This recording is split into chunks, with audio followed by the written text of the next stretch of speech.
सतगुरु की महिमा अनंत अनंत किया उपकार। नेतर अनंत उघारिया अनंत दिखावनहार।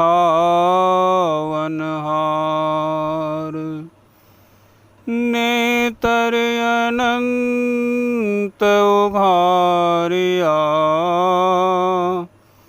अनंत दिखावनहार।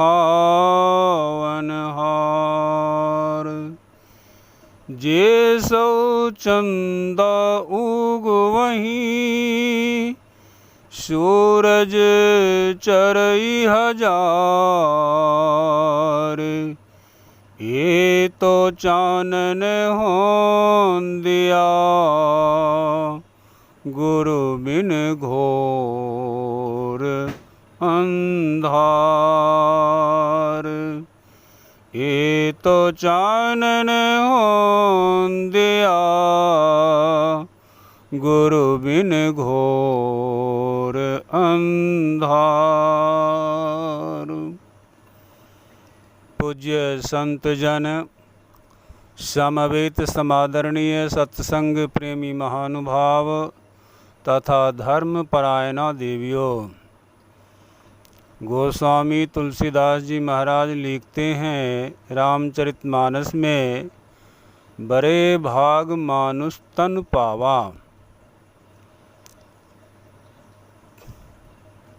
4 खानी 84 लाख जीव योनि हैं, परंतु इसके अंतर्गत का यह मनुष्य शरीर नहीं है। संतवानी में भी आया है कि जब 84 कटी जावे तब मानुष तन को पावे। इसलिए सभी प्राणियों में सर्वश्रेष्ठ यह मनुष्य शरीर को माना जाना गया है। सबसे बड़े भाग व हिस्सा मनुष्य का शरीर है। यहाँ तक कि परमात्मा का बोध भी इसी मनुष्य शरीर से होता है। इसलिए मनुष्य मनुष्य है। संत तुलसी साहब अपने घट रामायण कुंडलिया में लिखते हैं कि नरतन दुर्लभ देव को सब कोई कहत पुकार, सब कोई कहत पुकार देव देही नहीं पावे। ऐसे मूर्ख लोग स्वर्ग की आस लगावे, पुण्य छिन्न होए स्वर्ग से नरक में जावे। भर में 4 खानी पुण्य कही ताहि रिझावे, तुलसी सत मत तत गहे स्वर्ग पर करे खखार। नरतन दुर्लभ देव को सब कोई कहत पुकार। संत तुलसी साहब स्वर्ग को भी ओछा माना है, और यहाँ तक कि देवता लोग भी इस शरीर के लिए ललायित हैं। और उस परमात्मा के संबंध में बाबा नानक देव भी कहते हैं कि जाति अजाति अजोनी, अर्थात परमात्मा जन्मते नहीं, आत्मा का भी जन्म नहीं होता, जीवता का उदय होता है। सबसे प्राचीन ग्रंथ है वेद। यह क्या है? आत्मज्ञान को जब मनुष्य उपलब्ध हुआ तो समाज में हम मनुष्य कैसे रहें, कैसे चलें, इसके लिए वर्ण व्यवस्था का निर्माण हुआ। वर्ण व्यवस्था में ब्राह्मण, क्षत्रिय, वैश्य, शूद्र, ये 4 वर्ण व्यवस्था किया। उसी वेद में एक ऋचा श्लोक आया है कि जन्मना जायते शूद्रः संस्काराति द्विज उच्यते वेदाभ्यास भवेत विप्रः ब्रह्म जानायति ब्राह्मणम तदोपरांत ब्रह्म विचरन्ति ब्रह्मचर्यः। जन्म से सभी मनुष्य शूद्र है। मनुष्य के लिए 16 संस्कार बनाए गए हैं। पहला है गर्भाधान, पुंसवन, सीमंतो, जातकर्म, नामकरण, निष्कर्मण, अन्नप्राशन, चूड़ाकर्म, कर्णवेधन, उपनयन, वेदारंभ, समावर्तन, विवाह संस्कार अथवा गार्हस्थाश्रम, वानप्रस्थ, संन्यासाश्रम, अंत्येष्टि। ये 16 संस्कार मनुष्य के लिए बनाए गए हैं, जिसमें 10वां आया है उपनयन संस्कार। यह उपनयन संस्कार जब मनुष्य को कोई महापुरुष, कोई गुरु कराते हैं, उसको 2 नेत्र तो सभी मनुष्य को हैं, यह तो सबों को दिखता है, परंतु एक तीसरा नेत्र है मनुष्य के अंतर्गत। दोनों आँख के मध्य थोड़ी सी ऊपरली हिस्सा में, जिसको तीसरा नेत्र भी कहते हैं। यह तीसरा नेत्र का ज्ञान सबसे पहला पुरुष हुए भगवान शिव, जिनके गुरु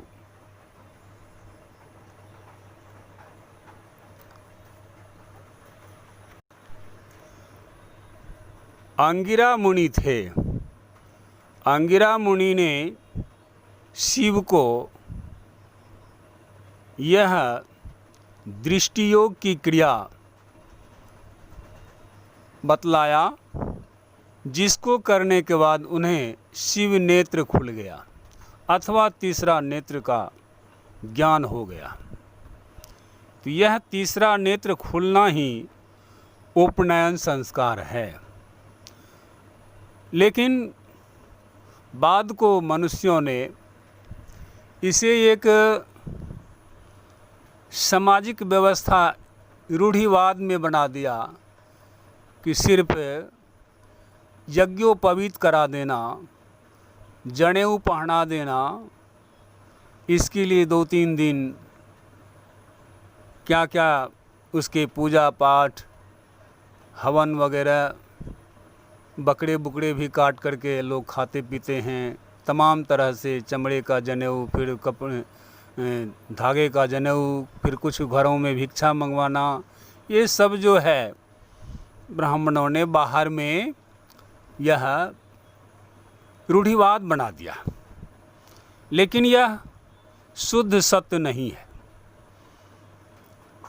शुद्ध सत्य तो यह है कि मनुष्य को अपने अंतर में तीसरा नेत्र का ज्ञान होना चाहिए, जिससे कि वह आत्मज्ञान उपलब्ध होता है। जैसा कि एक महात्मा लिखते हैं, दिव्य दृष्टि से जो हो दर्शन, सो माया का दर्शन पर्सन। दिव्य दृष्टि सबसे पहले वेदव्यास ने संजय को दिया था। संजय धृतराष्ट्र को उसी दिव्य दृष्टि से महाभारत के युद्ध को घर बैठे उनको वहाँ का खबर सुनाते थे। अमुक ने अमुक को मारा, अमुक ने अमुक ऐसा किया, ये कमेंट्री उनको सुनाते थे। और वही दिव्य दृष्टि श्री कृष्ण ने अर्जुन को दिया था, जबकि अर्जुन की चाहना हुई कि आपके विराट रूप का दर्शन करूं। तो वह दिव्य दृष्टि जब मिली तो अर्जुन ने भगवान कृष्ण के विराट रूप का दर्शन किया। इससे उनको आत्मज्ञान उपलब्ध हो गया, सो नहीं हुआ। भगवान शिव के बारे में आया है कि जब उनको दिव्य दृष्टि खुली तो उन्होंने जब वह अपना तीसरा नेत्र खोल करके देखा तो कामदेव जल करके भस्म हो गया था। अथवा जिन मनुष्यों को, जिन साधकों को वह दिव्य दृष्टि हो जाती है, वे काम वासना के वशीभूत नहीं होते, वे उसके उपरांत हो जाते हैं, अलग हो जाते हैं। तो यह दिव्य दृष्टि का महत्व है, यह उपनयन संस्कार का महत्व है। सिर्फ गायत्री का मंत्र दे देना, सिर्फ जनेऊ पहना देना, यह उपनयन संस्कार दरअसल में नहीं है। तो यहाँ अर्थ में आया संस्काराति द्विज। यह संस्कार जब पड़ता है, उपनयन संस्कार जब होता है, तब वह क्या कहलाता है? तो द्विज उच्यते। आगे कहते हैं वेदाभ्यास भवेत विप्रः। वेद का अभ्यास करने वाला पुरुष विप्र कहलाता है। वेद का अभ्यास से तात्पर्य ऐसा नहीं समझें कि वेद ग्रंथ का अध्ययन कर लिया, पठन पाठन कर लिया तो हम वेदाभ्यास कर लिए। अरे वेदाभ्यास से तात्पर्य यह कि वेद का ज्ञान आपके भीतर में उपलब्ध हो जाए।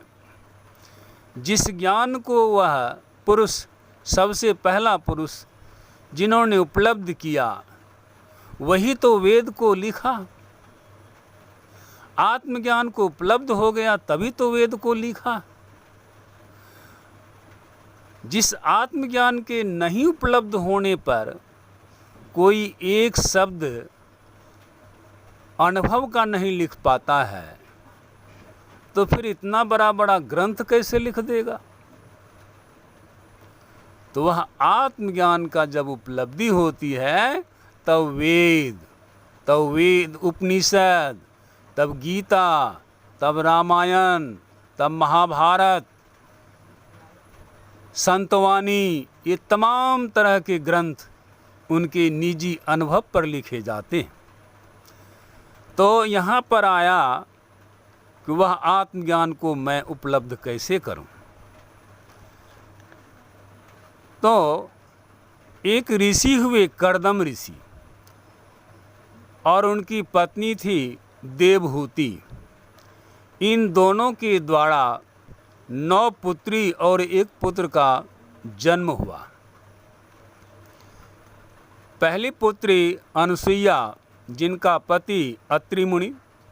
दूसरी पुत्री कला, जिनका पति मरीचि मुनि। तीसरी पुत्री हविर्भो, जिनका पति पुलस्त्य मुनि। चौथी पुत्री क्रिया, जिनके पति क्रतु मुनि। 5वीं पुत्री श्रद्धा, जिनके पति अंगिरा मुनि। 6ठी पुत्री गति, जिनका पति पुलह मुनि। 7वीं पुत्री अरुंधति, जिनका पति वशिष्ठ मुनि। 8वीं पुत्री ख्याति, जिनका पति भृगु मुनि। 9वीं पुत्री शांति, जिनका पति अथर्व मुनि। और 10वां पुत्र कपिल हुए। जो कपिल अपने पिता से कहते हैं, कर्दम ऋषि से कहते हैं कि पिताजी, यहाँ रहकर जब मैं ध्यान करता हूँ, आप हैं, माताजी हैं, बहन जी हैं, बहनोई जी हैं, ये तमाम तरह के परिवार के लोग हैं। यहाँ पर विषय वासनाएं, परपंच का ध्यान होता है। यदि आपका आदेश हो, आपका आज्ञा हो, तो मैं वन में जाकर के अपने स्वरूप का ध्यान करूं। क्योंकि यहाँ पर तो आपका ध्यान करते समय सांसारिक मोह माया उत्पन्न होती रहती है। यदि आप आज्ञा प्रदान करें तो मैं वन में जाकर अपने स्वरूप, आपके स्वरूप का ध्यान करूं। आपका ध्यान और आपके स्वरूप का ध्यान दोनों में अंतर है। आपका ध्यान से तात्पर्य स्थूल ध्यान, और आपके स्वरूप का ध्यान अथवा आपके आत्मा का ध्यान। यहाँ पर आत्मा का वर्ण होता है, तो वह शून्य ध्यान करने के लिए वन में चले गए और वहाँ जाकर शून्य ध्यान करने लगे। वही शून्य ध्यान के संबंध में संत कबीर साहब कहते हैं, शून्य ध्यान सबके मनमाना, तुम बैठो आत्म अस्थाना। अथवा शून्य का ध्यान आत्मा का ध्यान है, और उसी आत्मा का ध्यान करने के लिए गर्ग मुनि ने कृष्ण को बतलाया था।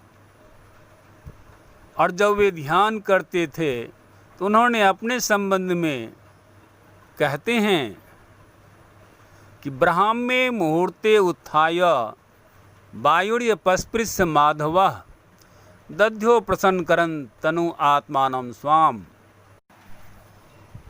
भगवान श्री कृष्ण स्कंध 10 उत्तरार्ध में कहते हैं कि ब्राह्मे मुहूर्ते उत्थाय वायुर्य पस्पृश माधव दध्यो प्रसन्न करन आत्मानं तमसः परम। अर्थात भगवान श्री कृष्ण प्रतिदिन ब्रह्म मुहूर्त में ही उठ जाते और हाथ मुंह धोकर अपने मायातीत आत्म स्वरूप का ध्यान करने लगते। उस समय उनका रोम रोम आनंद से खिल उठता था। तो यह आत्म ध्यान अपने अंदर में शून्य का ध्यान करना है। इसी को कहते हैं वेदाभ्यास। जब ऐसा में पारंगत हो जाते हैं तब वे कहलाते हैं विप्र। इसके बाद ब्रह्म को जानने वाले ब्राह्मण कहलाते हैं। ब्रह्म क्या है?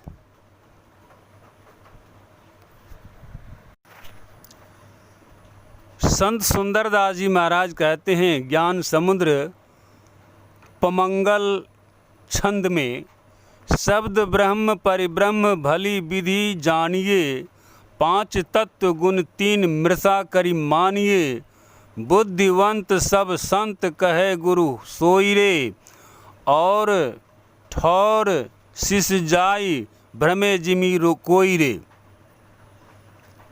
यह ब्रह्म जो है,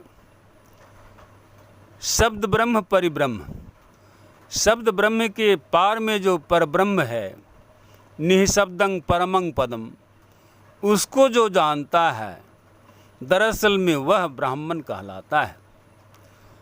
और ये 5 तत्व गुण 3 को जो ब्रह्म जानता है वह मृषा जानता है, झूठा जानता है, असत्य जानता है, मिथ्या जानता है। तो उस ब्रह्म में जो विचरण करे उसके लिए आया कि वह ब्रह्मचारी है, ब्रह्मचर्य। तदोपरांत ब्रह्म विचरन्ति ब्रह्मचर्या।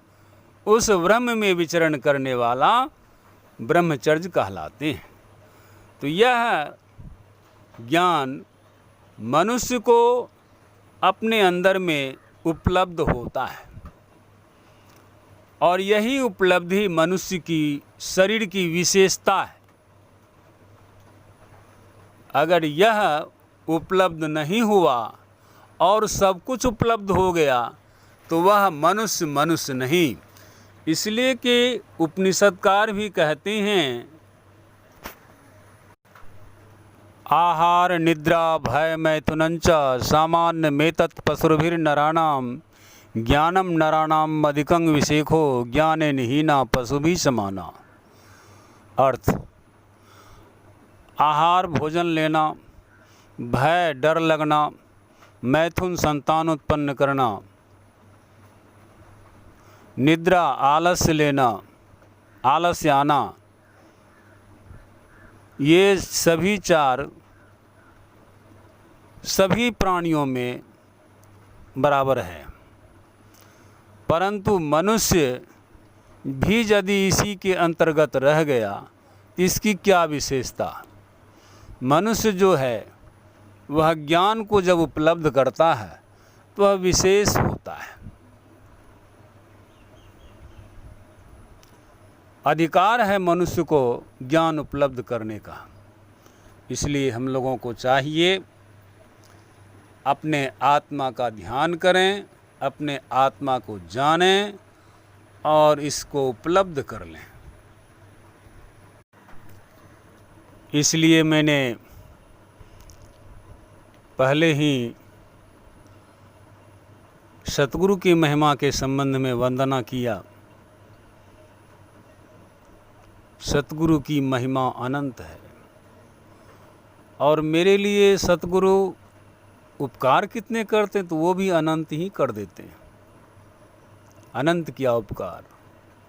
नेतर अनंत उघारिया। नेतर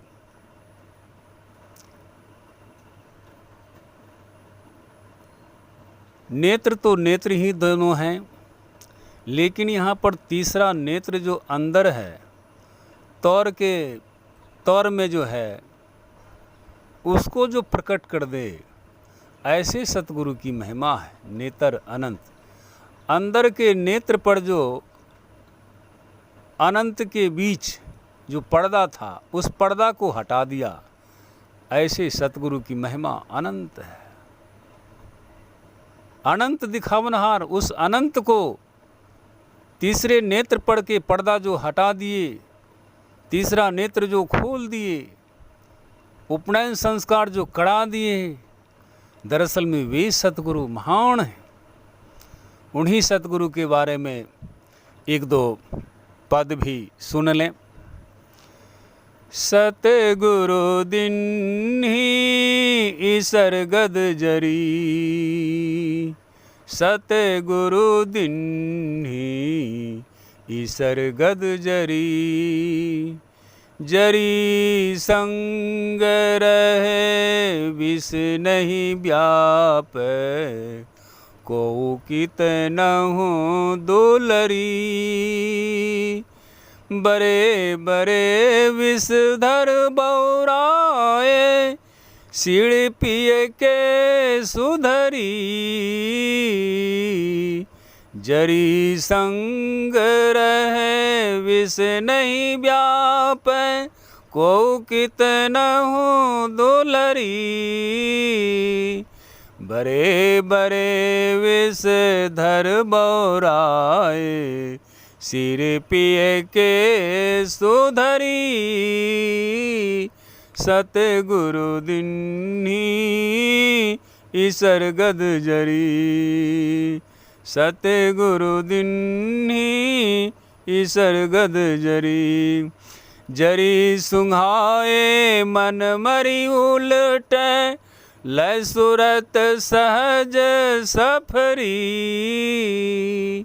सुरत फुटाय शब्द सो चाले, को नहीं रोक हरी, जरी सुंघाए मन मरी उलटे, लय सुरत सहज सफरी, सुरत फुटाय शब्द सो चाले, को नहीं रोक हरी, सतगुरु दीन्ही ईसरगद जरी, सतगुरु दीन्ही ईसरगद जरी, अलल पक्षी अधर में रहते, तां विरला संत खरी, विजय विलोय प्रेम सुपीवै, घर ही सुख से तरी, अलल पक्ष अधर में रहते ता बिरला संत खरी। विजय बिलोये प्रेम सुपीवै घर ही सुख से तरी। सतगुरु दिन्नी ईसर गद जरी। सतगुरु दिन्नी ईसर गद जरी। कैसा सतगुरु? तो कुंडलिया में कहते हैं, सतगुरु सोई सराहिए जो मन सौ सुरत फुटाए। जो मन सौ सुरत फुटाए शून्य का ध्यान लगावे। सतगुरु भक्ति आनि शब्द का द्वार बतावे। स्वयं सुनै पार की खबर परमारथ की गांठी खोले। हीरा देवै ही हाथ कछु नहीं मांगत मोले। रहत सभन के संग पर आप सभन से भिन्ना। जैसे छाछ में रहने नो साहब को हम हूँ चिन्ना। विजय विकलांगन को ये क्यों बैसाखी धराए। सतगुरु सोई सराहिए जो मन सौ सुरत फुटाए। इन सभी बातों को सुनते समझते हुए कोई ना तो शूद्र है, कोई नहीं ब्राह्मण है, कोई नहीं क्षत्रिय है, कोई नहीं वैश्य है। अंदर से सभी मनुष्य हैं। अंदर से सभी को आत्मज्ञान की उपलब्धि हो, इसी शुभकामना के साथ मैं अपने वाणी को विराम देता हूँ। इसमें जो त्रुटि हुई हो अज्ञ जानकर क्षमा करेंगे और जो सार बुझाए उसे अपने जीवन में उतारेंगे। सत्य नाम